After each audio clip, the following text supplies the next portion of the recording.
Hello বন্ধুরা, স্বাগতম আমাদের আজকে ভিডিওতে। আজ আমরা জানবো বিশ্বের সবচেয়ে বিখ্যাত ভাস্কর্যগুলোর একটি মাউন্ট রাশমোর সম্পর্কে। ইতিহাস, নির্মাণ কাজ আর কিছু অজানা তথ্য নিয়ে ভিডিওটি হবে দারুণ আকর্ষণীয়, তাই ভিডিওর শেষ পর্যন্ত আমাদের সাথেই থাকুন। মার্কিন যুক্তরাষ্ট্রের সাউথ ডাকোটা অঙ্গরাজ্যের ব্ল্যাক হিলস অঞ্চলে অবস্থিত এই বিশাল ভাস্কর্যের যুক্তরাজ্যের চারজন গুরুত্বপূর্ণ প্রেসিডেন্টের মুখ খোদাই করা আছে।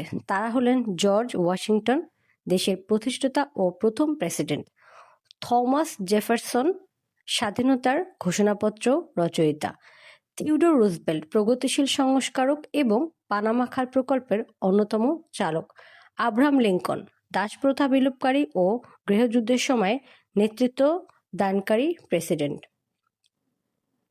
মাউন্ট রাশমোর নির্মাণ শুরু হয় 1927 সালে এবং শেষ হয় 1941 সালে। ভাস্কর গার্জন বর্গোলামের নেতৃত্বে প্রায় 400 শ্রমিক এই বিশাল কাজ সম্পন্ন করেন। পুরো ভাস্কর্য তৈরি করতে সময় লেগেছিল অনেক। পুরো ভাস্কর্য তৈরিতে লাগানো হয়েছিল ডিনামাইট, বড় বড় হাতুড়ি আর সূক্ষ্ম কারিগরির মিশ্রণ। প্রতিটি মুখের উচ্চতা প্রায় 60 ফুট এবং প্রতিটি ছিল একদম অনন্য। প্রতিটির উচ্চতা প্রায় 60 ফুট বা 18 মিটার, শুধু একটি চোখের মাপে প্রায় 11 ফুট। পুরো প্রকল্প শেষ হতে খরচ হয়েছিল প্রায় $1 মিলিয়ন, যা তখনকার সময় বিশাল অঙ্কের টাকা ছিল। মাউন্ট রাশমোর শুধু একটি শিল্পকর্ম নয়, বরং এটি মার্কিন ইতিহাস ও দেশপ্রেমের প্রতীক।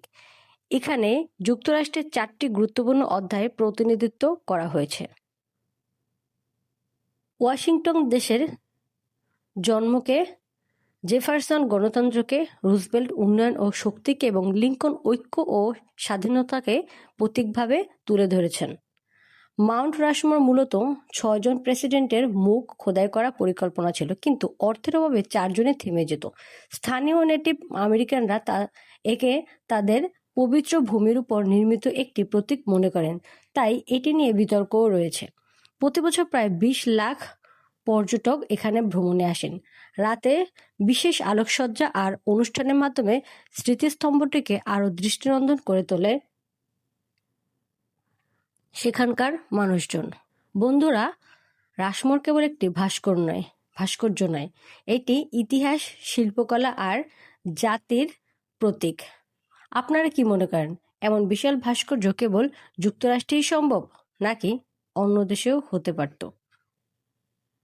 আপনার মতামত অবশ্যই কমেন্টে জানাবেন। ভিডিও ভালো লাগলে লাইক, শেয়ার আর চ্যানেলটি সাবস্ক্রাইব করতে ভুলবেন না। দেখা হবে পরের ভিডিওতে। সেই পর্যন্ত সবাই ভালো থাকুন, সুস্থ থাকুন, এই দোয়া করি। আল্লাহ হাফিজ।